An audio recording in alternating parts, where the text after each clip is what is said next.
This is the Outdoor Journey Show, where life takes you outdoors. The Outdoor Journey Show with Matt Gaddis and Ty Morgan, brought to you by Journey Hunts and the Rocky Mountain Elk Foundation. Welcome back to the Outdoor Journey Show. I'm Ty Morgan. This is Matt Gaddis, and we are talking about youth hunting in America, how we can make it better. And you even brought a very special guest, somebody very close to you. Yeah. I'm privileged to have my son, Takoa Gaddis. He's 14 years old in the studio with us. Takoa, welcome. Good to have you here. Thank you. Yeah. You brought him, so. Yeah, you didn't have much of a choice. He did have a choice. Kind of forced.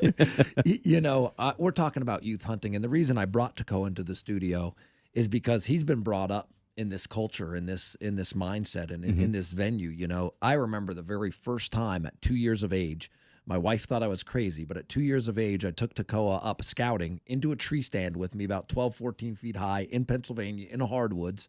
And there were no fancy harnesses and all this stuff at that time. I literally took a belt, one of my belts, and put it tight around his waist, and took another belt and hooked that onto the tree and had him belted in with me at 2 years of age. And that was his first hunting experience. He doesn't necessarily remember it, but I don't certainly remember do. that? I got to take his word for it. Yeah. But the thing about it was, I remember a nice little buck walked right underneath us, a whitetail buck, right underneath us. And I'll never forget the excitement of him sitting looking straight down on a buck. And I was just like, man, there's much to be had for taking my son and then after that my daughters into the woods and giving them that experience. So pretty cool experience. So you're now obviously a lot older. You remember probably some of the hunts you've gone on, but your earliest, what do you remember, as one of your earliest hunts with Dad? I'd probably have to go with a hunt in 2009 in Nebraska. We went on this deer hunt for it was actually a mule deer whitetail combo hunt, and it was either you could get a whitetail doe and then either a whitetail buck or a whitetail mule deer, and A whitetail mule deer. oh boy, That's okay. Or a mule deer. or a mule deer. Anyways, so Well, there is a little white, kind of. yeah, a little fluff there. Yeah. Anyways, we were hunting there, and we hunted 3 days straight and weren't seeing a whole bunch of deer, and the weather was just crazy. We ended up actually getting snowed in for an extra 2 days in the middle of nowhere. It was ridiculous. We banked on the Pizza Hut. So what do you find as that fondness? I mean, is it being outdoors? Is it being with Dad? I mean, what do you see as the most memorable? Obviously, getting the animal is certainly a memorable moment, but what enjoyment do you get out of it? Just spending time with my dad out in the woods. Not a lot of people get to experience that, and I just love experiencing it, and seeing all the animals. I mean, it's not even about the kill; it's about the experience. Truly, Pretty good stuff. So on that first hunt, I remember that one too. That was a muzzleloader hunt. And you actually ended up shooting, what was it? I don't remember, 147 yards you made a shot or something. You shot a 148-inch, I think, mule deer. It was a pretty good mule deer. So I remember that. A lot of fun. Need to go hunting with you guys more often.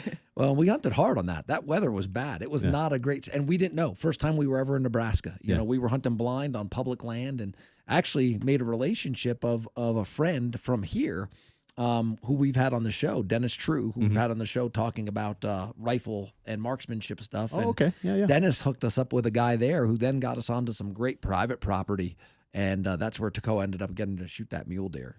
And I know we talked about some of the memories, but what are some of the lessons that you think that you feel you've learned from your hunting experiences? With some of the lessons, I definitely have to go with self-control. I mean, self-control truly is one of the life lessons that you learn through hunting, and just having the patience. Also, patience is one. Just because you're sitting there and you have an animal come in, you got to stay controlled. You got to have patience to wait for the shot, and it's just it's probably some of the most important ones. Yeah, well, I guess that would kind of go with that combo of youth today, where it's the expectations of guarantees, that instant gratification versus what you're taught, and that's one more level of saying, you may not get it today, you may not get it tomorrow, you may not get it at all. You were mentioning your daughter, not getting her elk. Well, that's just part of the cycle of hunting, but it's the whole experience in a whole. But that's a great lesson to have, without a doubt. Yeah, and I remember actually your first year here in Colorado 2 years ago, hunting with a bow.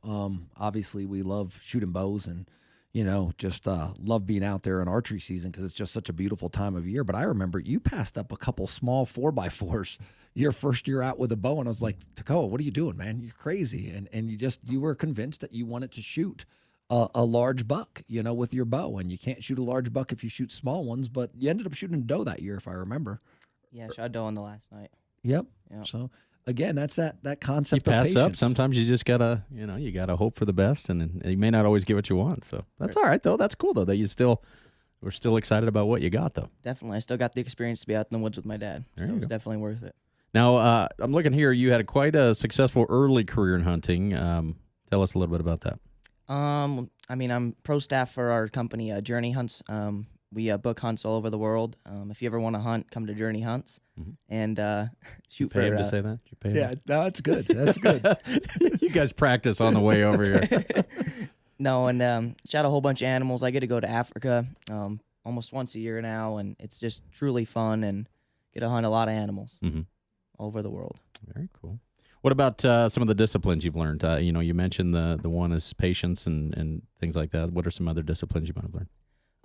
Disciplines is just being able to wait and just be out in the woods, like I kind of said before, and just being out there with my dad. Disciplines, being able to talk about stuff that you wouldn't be able to, There and you go. Just learning life. It's definitely an open forum when you're out in the wilderness, without a doubt. So, how about something that you might share with parents, the importance of spending time with their children, but better yet, getting them out in the outdoors? Getting your kids in the outdoors is definitely highly recommended. I mean, you just get to experience things that you'll never get to experience not being with your children. And being in the outdoors is just a completely different experience in itself. I mean, you get to see animals that you'd never get to see if you go to a resort or something, which is good. But being out in the woods is always better. It's definitely better. See, well, you do got him trained up, don't you? Well, and that experience goes both ways.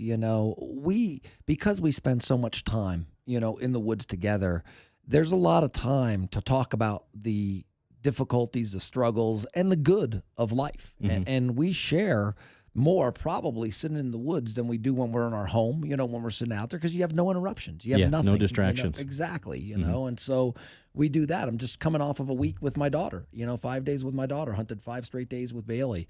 And, I think about everything we got to talk about, things that we would never have probably talked about and discussed had we not had many hours sitting in a blind together, with nothing happening. Yeah. So there's no doubt there. good experience. That's pretty cool. So now you were looking into this too, but our title sponsor, Rocky Mountain Elk Foundation, has opportunities available. Yeah, they do. The Rocky Mountain Elk Foundation launched this past year their new youth program, and you can go on to www.rockymountainelkfoundation.org, and you can sign up there for their new youth membership, and it's a $20 membership, and it's built on our culture. It's built on all the stuff towards the youth is oriented towards social media, all the internet aspects. I mean, it's a pretty sharp program, and for our listeners, you definitely want to go check that out and look at Rocky Mountain Elk Foundation and see their youth program. It's a great program. Absolutely, without a doubt. So one more question for you, Tekoa, is throughout your hunting,